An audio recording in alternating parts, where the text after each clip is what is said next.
नमस्कार मित्रांनो, या व्हिडिओमध्ये आपण वेडेवाकड्या दातांचे प्रकार, वेडेवाकड्या दात सरळ करण्यासाठी काही ट्रीटमेंट ऑप्शन, ट्रीटमेंटसाठी लागणारा वेळ, खर्च आणि आपण ही ट्रीटमेंट कुठल्या वयामध्ये करू शकतो याविषयी जाणून घेणार आहेत.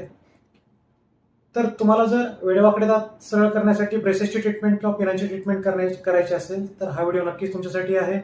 शेवटपर्यंत पहा अशी आशा करतो.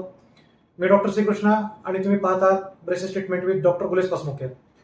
तर चला मग सुरुवात करूया. सर्वप्रथम आपण वेडेवाकड्या दातांचे प्रकार पाहू. यामध्ये पहिला प्रकार म्हणजे दातांमध्ये फटी असेल किंवा गॅप असेल तर अशा वेळी दातांची एकूण साईज ही जबड्याच्या साईजपेक्षा छोटी असते, त्यामुळे दातांमध्ये गॅप राहतो.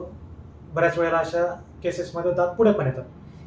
वेडेवाकड्या दातांचा दुसरा प्रकार म्हणजे दात वाकडे तिकडे येणे. अशा वेळेला दातांची एकूण साईज ही जबड्याच्या साईजपेक्षा मोठी असते, त्यामुळे दात क्राउडिंग दाखवतात.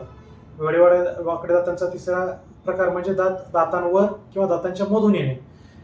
अशा वेळेला दुधाचे दात वेळेवर न पडल्यामुळे कायमचे किंवा पक्क्या दातांना नाईलाज असतो मधून किंवा बाहेर यावं लागतं. आणि बऱ्याच वेळेला लहानपणीच्या काही सवयी जसे की दात खाणे, ओठ खाणे, घोरणे, अंगठा चोखणे अशा सवयीमुळे सुद्धा बऱ्याच वेळेला वेडेवाकडे दात होतात. तर हे सर्वसामान्य वेडेवाकडे दातांचे प्रकार झाले. तर मग आता आपण वेडेवाकडे दात सरळ करण्यासाठी लावण्यात येणाऱ्या पिनांचे किंवा ब्रेसेसचे प्रकार पाहू. यात पहिला प्रकार म्हणजे मेटल ब्रेसेस. मेटल ब्रेसेसमध्ये अजून रॉथ, एमबीटी सारखे प्रकार आहेत. या प्रकारामध्ये ब्रेसेस हे कंपोजिटच्या सहाय्याने तुमच्या दातावर चिटकवले किंवा स्थिरवले जातात आणि इलेस्टिक चेनच्या किंवा वायरच्या मदतीने दातांवर प्रेशर अप्लाय केलं जातं. या प्रकारामध्ये दोन्ही कॉम्पोनंट मेटलचे असल्यामुळं हे जास्तीत जास्त दिसून येतात. ब्रेसेसचा दुसरा प्रकार म्हणजे सिरॅमिक ब्रेसेस. गुणधर्मामध्ये ते मेटल ब्रेसेस सारखेच असतात, फक्त दिसायला ते दाताच्या कलरचे असल्यामुळे जास्त ओळखायला येत नाहीत. ब्रेसेसचा तिसरा प्रकार म्हणजे लिंग्वल ब्रेसेस. मेटल ब्रेसेस आणि सिरॅमिक ब्रेसेस हे दातांच्या बाहेरून लावण्यात येत असल्यामुळे ते दिसून येतात. सो मेटल ब्रेसेस दिसूच नाहीत किंवा सिरॅमिक ब्रेसेस दिसूच नाहीत म्हणून लिंग्वल ब्रेसेस हा प्रकार शोधण्यात आला. या प्रकारामध्ये ब्रेसेस हे दातांच्या आतल्या साईडने म्हणजे जिभेच्या साईडने लावले जातात, सो दिसण्याचा प्रश्नच येत नाही. म्हणजेच मेटल ब्रेसेस हे जास्तीत जास्त दिसून येतात, सिरॅमिक ब्रेसेस हे कमी दिसतात आणि लिंग्वल ब्रेसेस हे दिसतच नाही. हा महत्वाचा डिफरन्स तुम्हाला लक्षात आलाच असेल.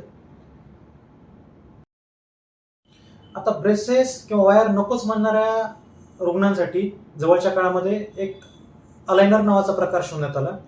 यामध्ये Invisalign, Flexline, flexi smile, snazzy, toothsi, Cfast असे बरेच प्रकार आहेत. या सर्व प्रकारांमध्ये रिझल्ट सेम असतो. या प्रकारामध्ये प्लॅस्टिकचा पातळ पारदर्शक आवरणाचा उपयोग दातावर प्रेशर किंवा फोर्स अप्लाय करण्यासाठी केला जातो. आणि महत्वाचं म्हणजे हे अलाइनर्स वेळेनुसार गरजेनुसार काढता येतात आणि घालता येतात. ब्रेसेसच्या बाकीच्या प्रकारामध्ये जसे की metal braces, ceramic braces, lingual ब्रेसेसमध्ये ब्रेसेस दातावर फिक्स असतात, ते काढा घाल करता येतात.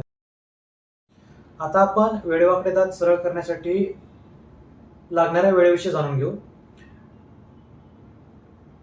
वेडेवाकडे दात सरळ करण्यासाठी लागणारा वेळ हा मोस्टली दातांच्या क्राउडिंगच्या सिव्हिरिटीवर अवलंबून असतो.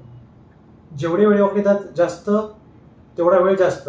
जसे की दातामध्ये गॅप असेल तर 9 ते 12 महिने लागतात आणि जर खूपच जास्त वेडेवाकडे दात असतील तर 1.5 ते 2 वर्ष, बऱ्याच वेळेला 3 वर्ष सुद्धा लागू शकतात.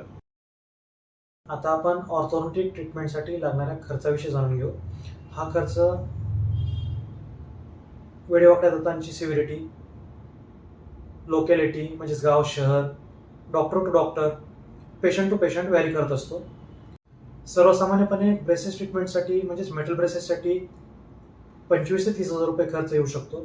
सिरॅमिक ब्रेसेससाठी 35 ते 70 हजार रुपये, लिंग्वल ब्रेसेससाठी 80,000 ते 1.5 लाख रुपये आणि अलाइनरसाठी 1 लाख ते 3 लाखापर्यंत खर्च येऊ शकतो. तर मग कोण कोण करू शकतं ही ब्रेसेसची ट्रीटमेंट? 11 वर्षापासून पुढील सर्वच रुग्णांसाठी ब्रेसेसची ट्रीटमेंट करता येते. इव्हन अडल्टमध्ये सुद्धा ब्रेसेसची ट्रीटमेंट करता येते ज्यांचं 30 वर्षापेक्षा जास्त वय आहे. अशा केसेसमध्ये फक्त दात, हिरड्या आणि हाडं मजबूत हवेत आणि निरोगी हवेत एवढंच. आता आपण एका मिथकाबद्दल आणि त्यामागील सत्यतेबद्दल जाणून घेणार आहोत. वेडेवाकडे दात सरळ केले तरी वाकडेच होतात, असं एक मिथक आहे आणि बऱ्याच रुग्णांचा असा एक अनुभव पण आहे. याबद्दल आपण जाणून घेऊ. ब्रेसेसची ट्रीटमेंट ही ब्रॉडली 2 भागामध्ये विभागलेली आहे. एक म्हणजे ऑर्थोडोंटिक टूथ मुवमेंट आणि दुसरं म्हणजे रिटेन्शन. वेडेवाकडे दात जेव्हा ब्रेसेसच्या सहाय्याने सरळ केले जातात तेव्हा त्या नवीन जागेची दाताला, ओठांना, गालाला आणि जिभेला सवय नसते. तसेच जबड्याची व जबड्यांच्या सांध्याची ठेवण बदलायला वेळ लागतो. अशा वेळेला ब्रेसेस काढल्याच्या नंतर दातांच्या मधल्या साईडने किंवा आतल्या साईडने तारेचे परमनंट रिटेन्शन दिले जाते किंवा एक काढघाल करायचं रिटेनर वापरायला दिलं जातं. हे रिटेनर 1 ते 3 वर्ष वापरायची गरज भासू शकते आणि जर हे वापरलं नाही तर दात काही प्रमाणामध्ये वेडेवाकडे होऊ शकतात. यालाच आपण रिलॅप्स म्हणतो. जसं वेडेवाकडे दात सरळ करण्यासाठी आपण ऑर्थोडोंटिक ट्रीटमेंट घेतो, तसेच रिलॅप्सची सुद्धा ट्रीटमेंट करता येते, म्हणून घाबरण्याचे काही कारण नाही. तर हा व्हिडिओ कसा वाटला आम्हाला कमेंट करून कळवा. तुमचा अभिप्राय आमच्यासाठी महत्त्वपूर्ण आहे. व्हिडिओ माहितीपूर्ण वाटल्यास किंवा आवडल्यास लाईक करायला आणि मित्रमैत्रिणींसोबत शेअर करायला विसरू नका. पुढील काही व्हिडिओमध्ये आपण सुपारीच्या सवयीमुळे बंद झालेले तोंड उघडण्याचे उपचार, मुखपूर्व कर्करोग, मुखकर्करोग तसेच हेअर ट्रान्सप्लांट सर्जरी विषयी जाणून घेणार आहेत. So stay connected, stay healthy, be happy. धन्यवाद.